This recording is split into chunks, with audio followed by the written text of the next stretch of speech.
Alors bonjour, chers frères et sœurs de Lévis de Montmagny, ceux qui nous écoutent de la maison. On est jeudi le 3 décembre et on va continuer ce matin notre manne pour aujourd'hui avec notre 8e capsule sur le thème, toujours la même chose, le sujet d'une très grande joie, c'était la venue de Jésus parmi son peuple. Et des fois, on peut se poser la question, mais où était la joie quand on considère toute l'opposition et tout ce qui s'est passé dans la vie de Jésus?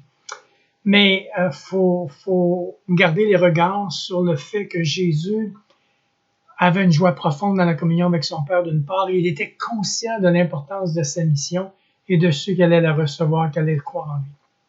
Alors ce matin, on va regarder, on va parler finalement des injustices sociales qui ont vraiment pas laissé Jésus indifférent, et principalement, on va regarder quand est-ce que ça s'est produit ces choses-là. Alors, ça va nous aider à voir comment, à notre tour, manifester notre juste indignation et à y faire face comme Jésus l'a fait, parce que ça fait partie de notre réalité en Genèse 3, n'est-ce pas? Alors, prions quelques instants. Notre Père Céleste, merci de nous faire voir à travers Jésus les indignations qui sont causées par les pressions de la vie terrestre et aussi par toutes sortes d'injustices. Et Jésus a affronté ça aussi. Et combien sa joie était parfaite au-delà de cette réalité-là. C'est au nom de Jésus, Père, que je t'ai prié. Amen. Alors, on va se demander, quand est-ce, quels sont les moments où Jésus s'est mis en colère? Si je vous posais la question, probablement que la première chose qui vous viendrait à l'esprit, c'est probablement les deux occasions où Jésus a chassé les vendeurs du temple, il a renversé les tables des changeurs de monnaie et purifié le sanctuaire de leur commerce, qu'on peut dire qui était malhonnête. On peut se rappeler aussi l'occasion où Jésus a été choqué, on peut dire, par le traditionnalisme et l'endurcissement des cœurs des pharisiens qui ne voulaient pas qu'ils guérissent le jour du sabbat. Et ça fait un homme avec une main à différentes occasions, paralytique et compagnie. Alors, et c'est ce qui va amener Jésus, là, je vais vous mettre ces paroles-là parce qu'elles sont importantes un instant. Jésus, dans ce que vous avez invité à lire d'ailleurs, dans Matthieu 23, où Jésus ici, et en quelque part, il parle d'une malédiction. Il dit, malheur à vous, scribes et pharisiens hypocrites, parce que vous fermez aux hommes le royaume des cieux, parce que vous dévorez les maisons des veuves et que vous faites pour l'apparence de longues prières, parce que vous courez la mer et la terre pour faire un prosélyte, et quand il l'est devenu, vous en faites un fils de la géhenne, et hors conducteurs aveugles, parce que vous payez la dîme de la menthe, de l'année et du cumin, et que vous laissez ce qui est plus important dans la loi, c'est-à-dire la justice, la miséricorde et la fidélité. Parce que vous nettoyez le dehors de la coupe et du plat, et qu'au-dedans, ils sont pleins de rapine et d'intempérance. Parce que vous ressemblez à des sépulcres blanchis qui paraissent beaux au dehors, et qui au-dedans sont pleins d'ossements de mort, et ornez les sépultures des justes. Ô serpents, race de vipères, comment échapperez-vous au châtiment de la géhenne? Est-il possible que l'amour incarné ait pu dire des paroles aussi drastiques et cinglantes? Mais laissez-moi vous dire que oui, on vient de les lire ensemble. Parce que faut pas oublier que le véritable amour doit aussi être juste et saint. Retenons bien ceci. Le véritable amour doit aussi être juste et saint. Alors, l'idée populaire qu'on se fait de Jésus, comme on le voit dans les films, à savoir une espèce de réformateur inoffensif qui éprouve pas d'autres sentiments que l'amour, je regrette, c'est pas biblique. L'amour peut être ferme et doit toujours être juste. Et je peux vous dire que quand Jésus disait aux scribes et aux pharisiens, là, malheur à vous, les paroles de Jésus devaient être exprimées sur un ton plutôt fort. Ça ne devait pas être avec douceur. Malheur à vous. C'était la réalité. C'était vraiment ce que Jésus voyait et savait. Alors Jésus s'est mis en colère aussi avec ses disciples. On peut penser au cas avec un enfant qui était sous le pouvoir de mauvais esprits. Ça, c'est suite à la transfiguration. Et les disciples n'avaient pas pu rien faire. On lit ça dans Luc 9 au verset 41. Jésus dit race. Il parle, là, je vous fais réaliser qu'il parle à ses disciples. Race incrédule et perverse, répondit Jésus. Jusqu'à quand serai-je avec vous? Et vous supporterai-je? Jusqu'à quand vous supporterai-je?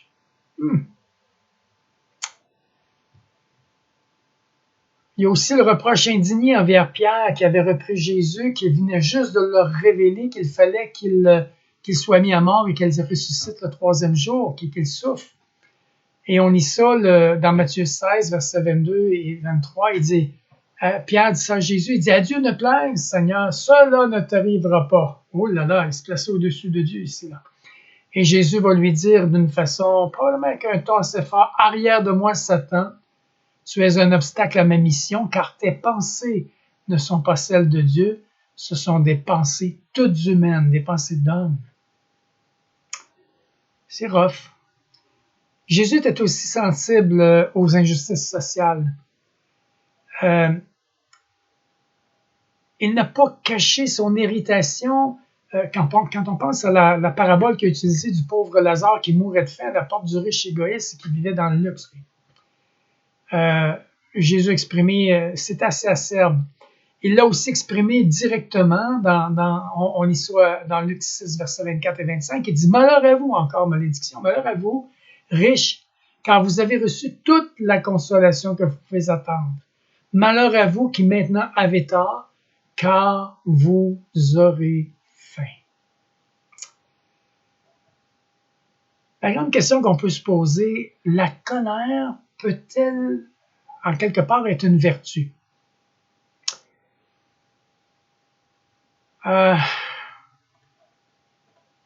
Imaginez, ici, j'aimerais vous inviter à imaginer un homme qui, devant les pires cruautés de l'hypocrisie, de l'exploitation des pauvres et des démunis, resterait serein.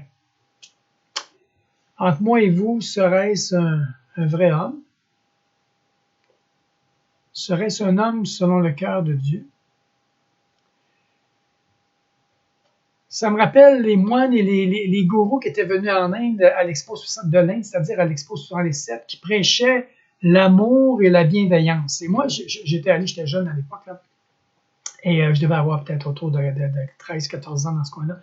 Et j'étais impressionné, moi, par ces hommes-là, qui étaient impassibles et calmes, et puis qui parlaient avec une voix douce, et toujours d'une espèce de ton égal.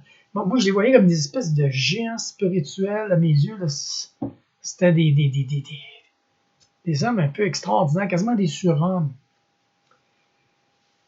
Et il nous disait que ces moines-là vivaient en dehors de la société une existence méditative et contemplative de bienveillance envers toute la création. Aucune émotion apparente. Il aimait tous les hommes, bons, mauvais, savants ou ignorants, et jamais de ressentiment. En tout cas, il n'en démontrait pas du tout.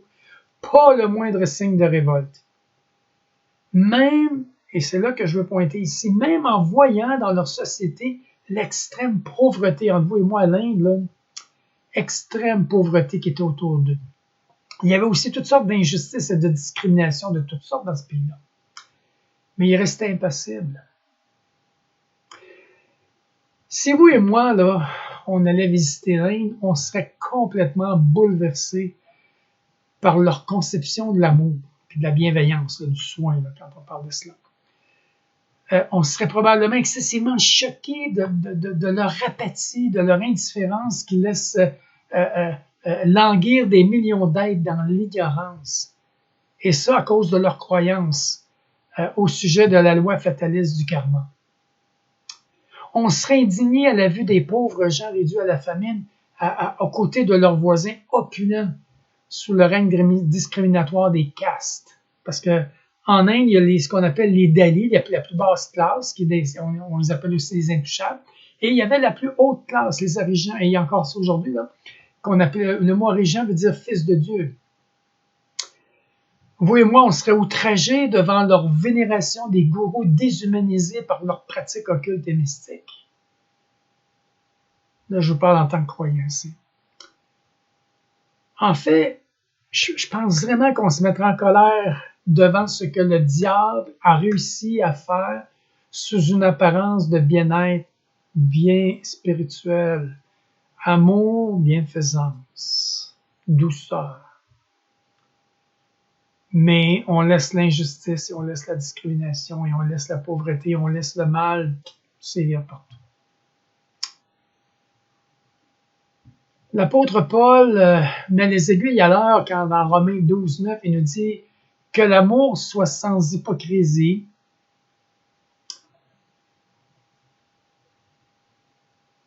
Ayez le mal, que l'amour, Romains 12, 9, que l'amour soit sans hypocrisie. Ayez le mal en horreur. Ayez le mal en horreur. Attachez-vous fortement au bien.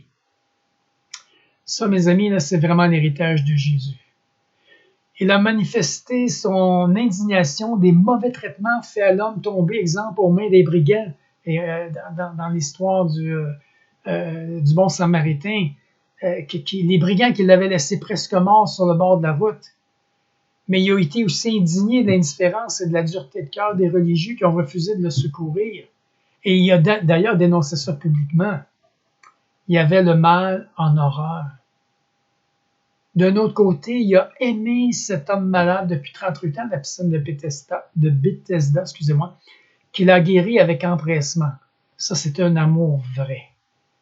Mais par la suite, il s'est indigné contre les pharisiens qui lui faisaient obstacle parce qu'il avait fait ça le jour du sabbat. Imaginez.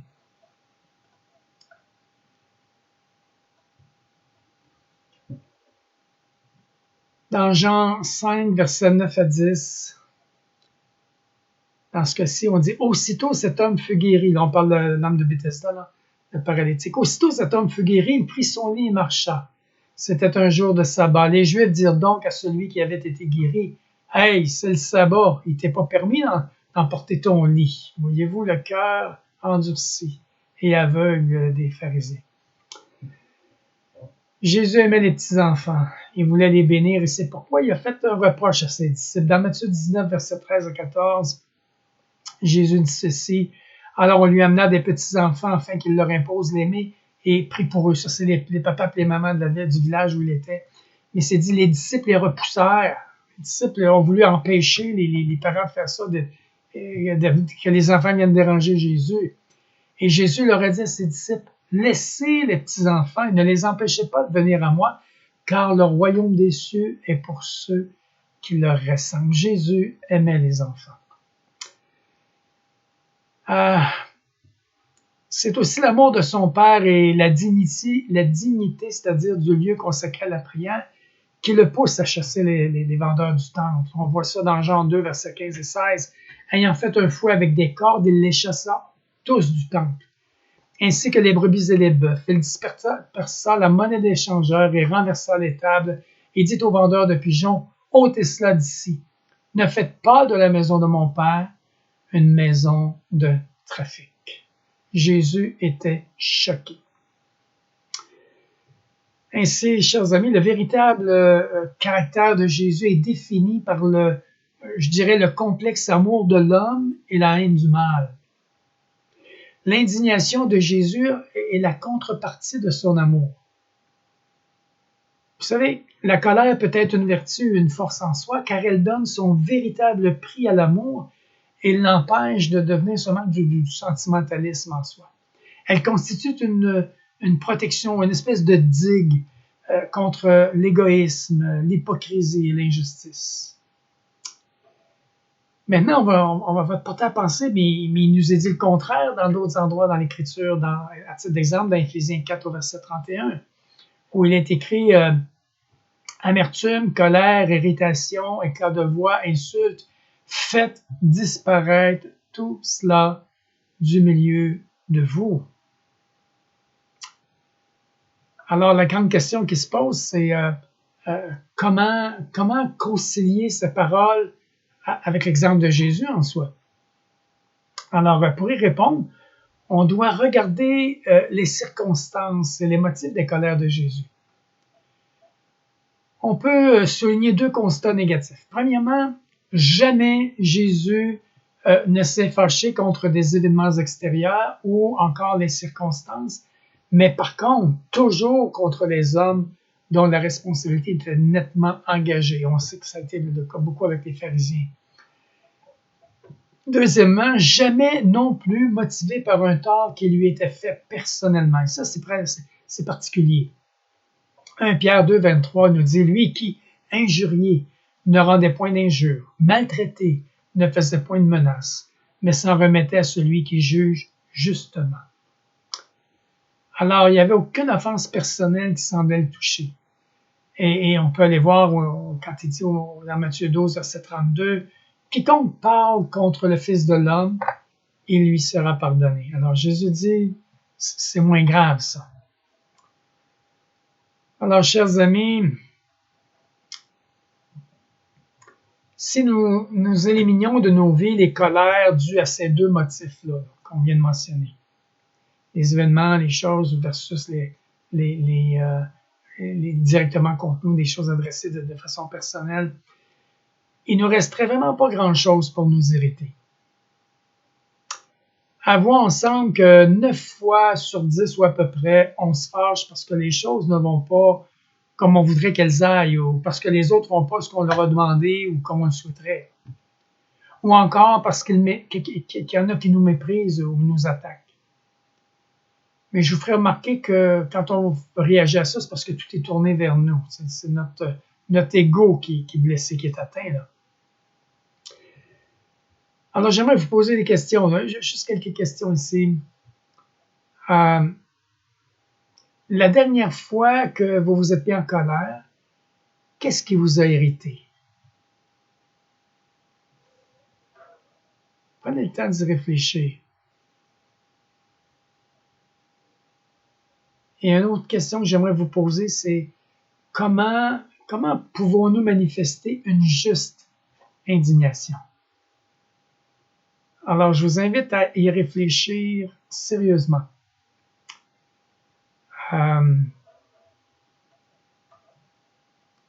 Parce que l'indignation, en réalité, nous y sommes confrontés souvent à cause justement de beaucoup d'injustices, de beaucoup de mauvais traitements faits à des personnes. Et Dieu nous appelle à se tenir debout devant ça. Terminons dans un mot de prière ensemble. Alors, Père, je réalise que je me sens indigné parfois, mais sans manifester de réaction, en me croyant comme non responsable, ou en pensant que je n'ai pas affaire à me mêler de ça, c'est pas de mes affaires. Ou la peur de risquer le rejet du fautif. Mais en regardant à toi, Jésus, je vois que tu es direct, mettant le doigt sur le péché et dénonçant publiquement l'égoïsme, l'hypocrisie, l'injustice, le racisme et la discrimination. En fait, la colère, l'indignation et la colère sont une force, car les deux donnent le véritable prix à l'amour. Alors, on peut comprendre facilement, dans le fond, que l'amour et la justice sont comme les deux roues de la bicyclette. L'un ne va pas sans l'autre. Ça prend un équilibre pour rester debout, rester dans la droiture. Alors, ce matin, on aimerait te demander de nous apprendre à manifester un amour véritable, mais aussi à manifester notre indignation, notre colère envers le péché, envers les injustices, envers l'indifférence face à la souffrance, et dans tous les cas, à être un artisan de paix et non un acheteur de paix. Seigneur, on te demande tout ça dans le bon nom de Jésus. Amen. Alors, chers amis, je vais vous inviter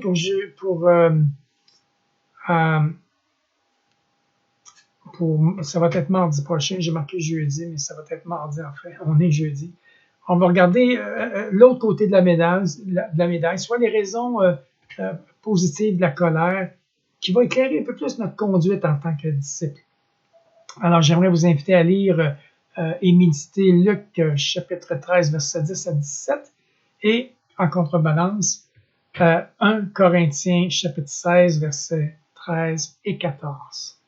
Alors, je prie que Dieu vous accorde une super de journée, que vous profitez, on est en décembre, malgré le confinement, profitez de ces moments-là pour méditer la parole de Dieu, pour apprendre des versets par cœur, comme je vous encourageais à le faire il n'y a pas longtemps.